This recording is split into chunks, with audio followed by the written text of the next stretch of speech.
we go.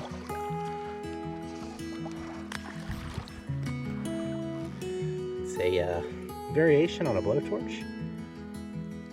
First fish on it, only fishing about 2 minutes.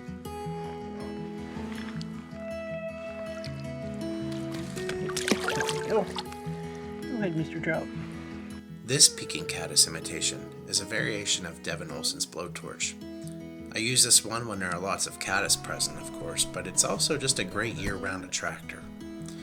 For tips on how to fish this fly as well as the original blowtorch, check out the Identify app. If you haven't seen or used the Identify app yet, this is a great resource for fly fishing as well as fly tying.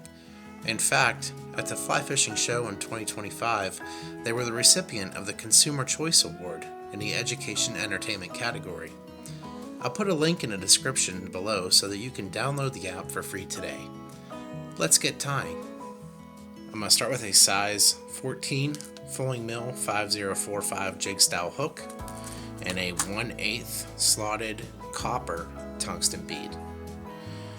Attach some 8/0 pale olive thread to your hook shank. This is Semperfli classic wax thread.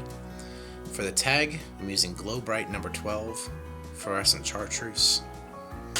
Now after I have my strand of Glow Bright, I'm going to fold it, I should say double it, and then I'm going to double it again. So I basically have 4 strands there, and tie that in on top of the hook shank and fold the other half over. So basically I have 8 strands of Glow Bright.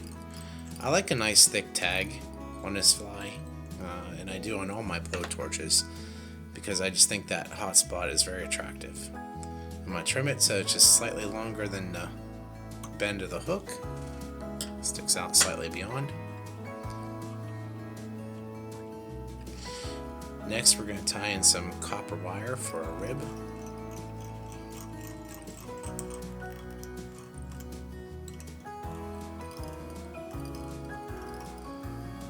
And for the body, I'm using dark hare's ear. And this is hare's ear plus dubbing.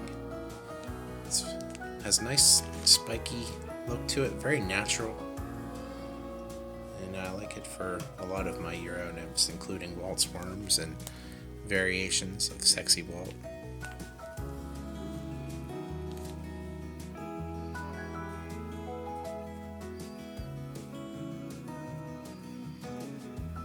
Once I have a dubbing noodle on the thread there, it's going to wrap that up the hook shank.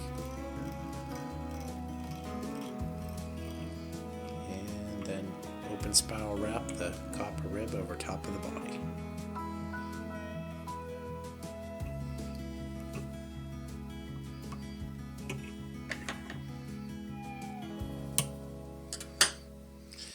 To tie in one of these feathers, I'm going to grab a tip here. I'm going to stroke all these fibers rearward.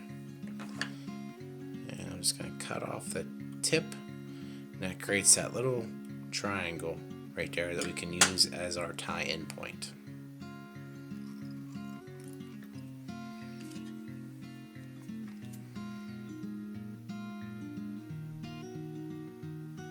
As I wrap the CDC feather, I'm going to stroke those fibers rearward. It only takes a couple turns of this to create a nice lifelike collar. That CDC really breathes in the water, and sometimes with this stuff less is more.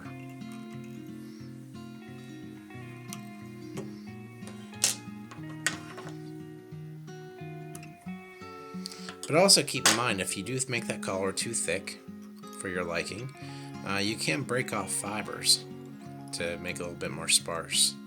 And also, if you find that the fibers are too long, which this one, it's not bad, but I might just break off the couple tips here.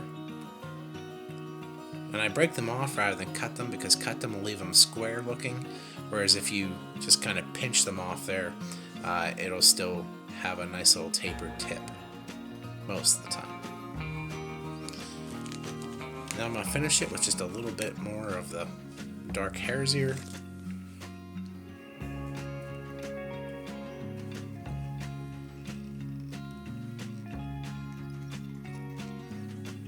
Create a little bit of a hot spot with our thread.